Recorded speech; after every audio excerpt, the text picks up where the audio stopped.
మీ business ఏదైనా మీ ఊర్లో promotion చేయాలంటే అది సుమన్ టీవీతోనే సాధ్యం. ఇప్పుడే సంప్రదించండి. కాకినాడ జిల్లా అధ్యక్షులు గుడా చైర్మన్ తుమ్మల బాబు గారు మనతో ఉన్నారు. అసలు జనసేన జయకేతనం ఏ విధంగా ఉండబోతోంది? ఎందుకంటే 100% స్ట్రైక్ రేట్ తరువాత జరిగే విజయోత్సవ సభను తలపిస్తుందా, లేదంటే మరి అంతకు మించి ఉంటుందా? అంటే ఇప్పటి వరకు జరిగిన విజయోత్సవ సభలు అలాగే ఆవిర్భావ సభలు ఒక ఎత్తు అయితే 100% స్ట్రైక్ రేట్ తర్వాత అధికారం చేపట్టిన తర్వాత జరుగుతున్న సభ అత్యంత ప్రాధాన్యత సంతరించుకుంది. ఏ విధంగా ఉండబోతుంది అడిగే ప్రయత్నం చేద్దాం.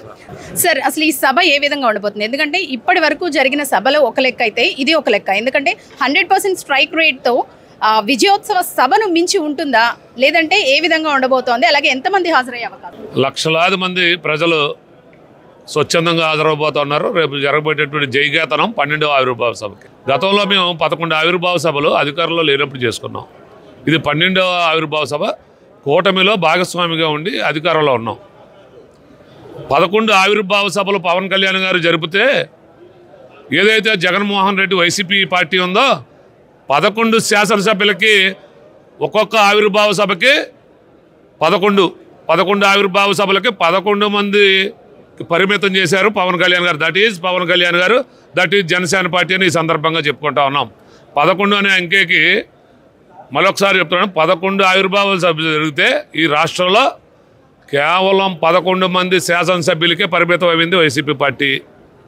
ఈ 12వ ఆవిర్భావం జరిగిన తర్వాత వైసీపీ పార్టీ మూసుకోవాల్సినటువంటి పరిస్థితి ఉంటుందని ఈ సందర్భంగా తెలియజేసుకుంటూ, రేపు 12వ తారీఖు నాడు పిఠాపురం నియోజకవర్గంలో చిత్రాడ గ్రామం వద్ద జరగబోయేటటువంటి జయకేతనం ఆవిర్భావ సభకు లక్షలాది మంది ప్రజలు స్వచ్ఛందంగా తరలిరాబోతూ ఉన్నారు. దానికి కారణం పవన్ కళ్యాణ్ గారు ఏదైతే ఆయన తీసుకున్నటువంటి శాఖలు, మంత్రిత్వ శాఖలు ఉన్నాయో ఆయన చేసినటువంటి పనితీరు రాష్ట్రంలోనే కాదు దేశంలో ఏ నాయకుడు చేయనటువంటి విధంగా ఆయన యొక్క పనితీరు ఉంది. ఉదాహరణకి ఆయన ఏదైతే పంచాయతీరాజ్ శాఖ బాధ్యులుగా ఉన్నారో పవన్ కళ్యాణ్ గారు, ఆ పంచాయతీరాజ్ శాఖ ఆయన తీసుకున్న తర్వాత రాష్ట్రంలో 13,326 పైచీలకు పంచాయతీలకి ఒకే సమయంలో గ్రామ సభలు నిర్వహించడం.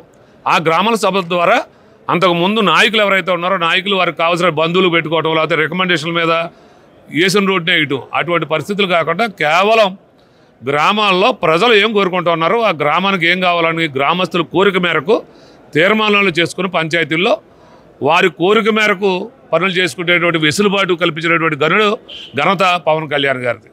అలాగే గ్రామీణాభివృద్ధి శాఖ ఈరోజు ప్రతి ఇంటికి నీరు అందించాలనేటువంటి ఒక పట్టుదలతో పవన్ కళ్యాణ్ గారు ఉన్నారు.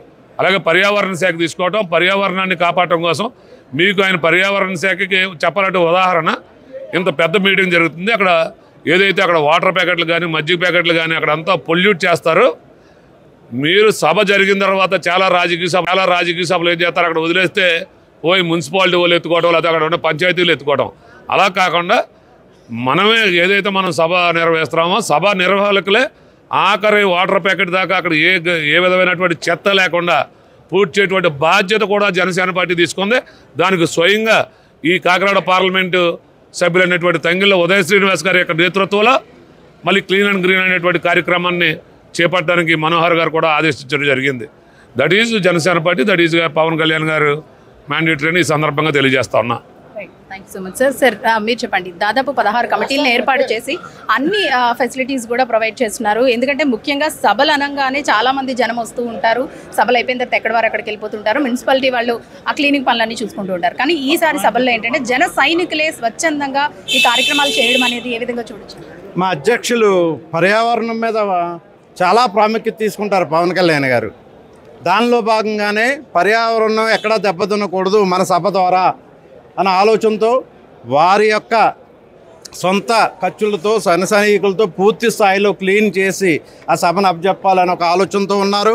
మా ఎన్డీఏ కూటమి ప్రభుత్వం వచ్చిన తర్వాత మొట్టమొదటిసారిగా జరిగే జనసేన పార్టీ అధికారులు మొట్టమొదటిసారి జరిగే 100 స్ట్రైక్ రేట్తో వస్తున్న ప్రభుత్వం కాబట్టి ఈరోజు ఒక అద్భుతంగా అంటే జయకేతనం అంటే విజయోత్సవ సభ జరుపుకుంటున్నాం. పిఠాపురంలో ఒక అద్భుతమైన సభగా జరగబోతుంది. నమ్ భూతో నమ్ భవిష్యత్తు అన్నట్టుగా అంటే మనం గత నెల 15 రోజులుగా చెప్పుకుంటూ ఉన్నాం కుంభమేళా అని చెప్పి. కుంభమేళాని మైపరిపించే విధంగా జనసేన మేళ అని చెప్పి రాష్ట్రంలో కానీ దేశంలో కానీ చెప్పుకునే స్థాయిలో ఈ సభ జరుగుతుందంటలో ఎటువంటి అతిశక్తి లేదని చెప్పి తెలియజేసుకుంటూ ఉన్నా. ఇప్పటి వరకు 11 ఆవిర్భావ సభలు జరిగిన నేపథ్యంలో 12వ ఆవిర్భావ సభ అత్యంత ప్రాధాన్యత సంతరించుకుంది. 11 ఆవిర్భావ సభలు జరుపుకుని కేవలం వైసీపీ 11 సీట్లకే పరిమితం అయిపోయిందని, 12వ ఆవిర్భావ సభ జరిగిన తర్వాత వైసీపీ పార్టీ పూర్తిగా కనుమరుగవుతుందంటూ కూడా తుమ్మల బాబు గారు చెబుతున్నారు. మొత్తానికి జనసేన జయకేతనం అనేది రేపు సాయంత్రం ప్రారంభం కానున్న ఈ సభ చరిత్రలో నిలిచిపోయే విధంగా ఉంటుందంటూ కూడా వీళ్ళందరూ అభిప్రాయం వ్యక్తం చేస్తున్నారు. కెమెరా పర్సన్ సూరజ్తో అనుశ్రీ సుమన్ టీవీ, కాకినాడ.